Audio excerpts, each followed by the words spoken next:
यारो आज हम बात करने वाले हैं एक ऐसे इवेंट के बारे में जो शायद हिस्ट्री में सबसे ज्यादा शोर मचाने वाला रिलीजियस मोमेंट कहा जाए। 24 सितंबर 2025 यानी कि कल इसराइल में 100 शोफर्स एक साथ बजाए जाएंगे, यानी कि 100 ट्रम्पेट्स एक साथ बजाए जाएंगे। और हाँ, ये पूरा इवेंट लाइव स्ट्रीम होगा ताकि सब के सब अपने घरों से ही इस पेगन रिचुअल का, इस पेगन जो है नॉइस का एक्सपीरियंस ले सकें। पहले शोफर को समझते हैं। ये एक एंशिएंट जूइश इंस्ट्रूमेंट है, बेसिकली एक बकरी का सींग जो बजाने पर एक ब्लास्ट फ्रॉम द पास्ट देता है। बिब्लिकल टाइम से शोफर का यूज होता आ रहा है, मोस्टली सिग्नलिंग, सेलिब्रेशंस और स्पिरिचुअल अवेकनिंग के लिए। अब ये जो फेस्टिवल हर साल सेलिब्रेट करते हैं, इसका नाम है फीस्ट ऑफ ट्रम्पेट्स या रोज हसना। हर साल ये सेलिब्रेट होता है, लेकिन इस बार थोड़ा ओवर द टॉप हो रहा है क्योंकि 100 शोफर्स एक साथ यानी 100 ट्रम्पेट्स एक साथ बजाए जाएंगे। इस ट्रेडिशन का बेसिक मकसद है स्पिरिचुअल अलर्टनेस और कम्युनिटी का सेलिब्रेशन, लेकिन मॉडर्न वर्ल्ड में लोग इसको काफी मिस्टिकल और प्रोफेटिक एंगल से भी देखते हैं।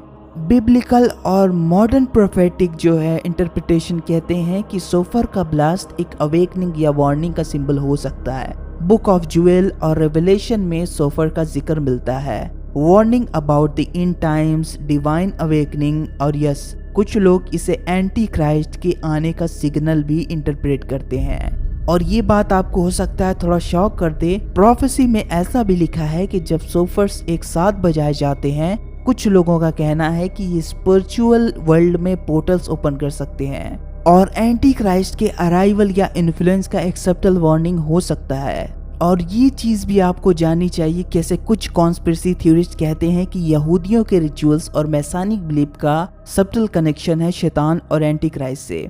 अभी इस चीज के बारे में आपको एक डिटेल जो है इन्फॉर्मेशन देता हूँ। रोज हसना और दूसरे हाई हॉलीडेज में जो प्रेयर और सिंबॉलिक रिचुअल्स होते हैं, उनका सरफेस मीनिंग ब्लेसिंग और स्पिरिचुअल रिफ्लेक्शन होता है, लेकिन सेंचुरीज पुरानी मिस्टिकल जो है इंटरप्रिटेशन और कबाला में कहा गया है कि एक डिवाइन एनर्जीज और उनके अपोजिट फोर्सेस का इंटरेक्शन का मीडियम भी बन सकते हैं। मसाया का कॉन्सेप्ट एक सेवियर और रिडीमर के रूप में माना जाता है, इसके अपोजिट है एंटी क्राइस्ट। कुछ ओकल्ट स्कॉलर्स कहते हैं कि सेंचुरीज पुराने rituals, so far blowing, symbolic meals और प्रेयर्स एक जो है एनर्जेटिक प्रिपरेशन क्रिएट करते हैं, जिससे एंटी क्राइस्ट के मैनिफेस्टेशन का पाथवे थियोरेटिकली अलाइन हो सके। ये रिचुअल्स और सिंबल्स जो आज यहूदी जो है फैमिली गैदरिंग और फेस्टिव मील्स में एंजॉय करते हैं, असल में एक हिडन स्पिरिचुअल बैटल ग्राउंड का पार्ट बन जाता है, जहां पॉजिटिव डिवाइन फोर्सेस और डार्क फोर्सेस इंटरैक्ट करती हैं। शोफर के ब्लास्ट स्पिरिचुअल अवेकनिंग और एनर्जी ट्रांसमिशन का जो है सिंबलिज्म है।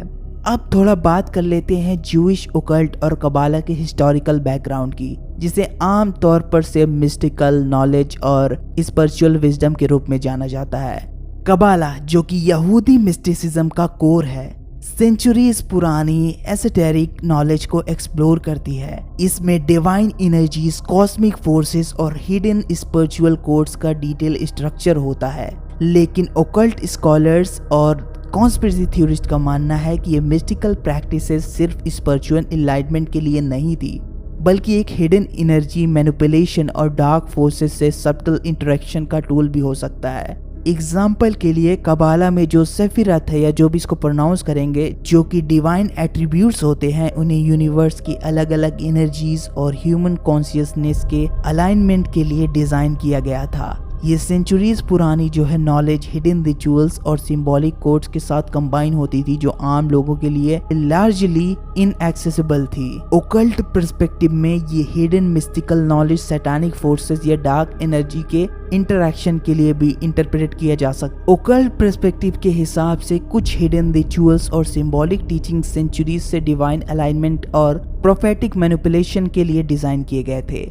ये सिर्फ स्पिरिचुअल एनलाइटमेंट के लिए नहीं, बल्कि थियोरेटिकली फ्यूचर एंटी क्राइस्ट के मैनिफेस्टेशन का ग्राउंड वर्क भी बनाते थे। मतलब ये कबाला और ये इनका मिस्टिसिज्म सिर्फ काले जादू या शैतान के संबंध के बारे में नहीं है, बल्कि एंटी क्राइस्ट के आने की तैयारी में भी ये चीजें काम कर रही हैं। जिसको वो डिवाइन समझ रहे हैं असल में वो सैटेनिक है। और आप जब इनका मिस्टिसिज्म के बारे में वर्क देखेंगे तो आप खुद समझ जाएंगे कि ये किसी डिवाइन फोर्सेस के लिए काम नहीं कर रहे बल्कि सैटेनिक फोर्सेस के लिए काम कर रहे हैं। और अगर आपको पता होगा जोहर टेक्स्ट के बारे में, जो कि 13वीं सेंचुरी का जो है कैबालिस्ट टेक्स्ट है, जोहर के अंदर ओकल्ट नॉलेज है। और दूसरा टेक्स्ट है इनका सेफर यटज़िरा, जो कि एंशिएंट मिस्टिकल टेक्स्ट है, क्रिएशन और एनर्जी अलाइनमेंट के कोड्स डिस्क्राइब करता है।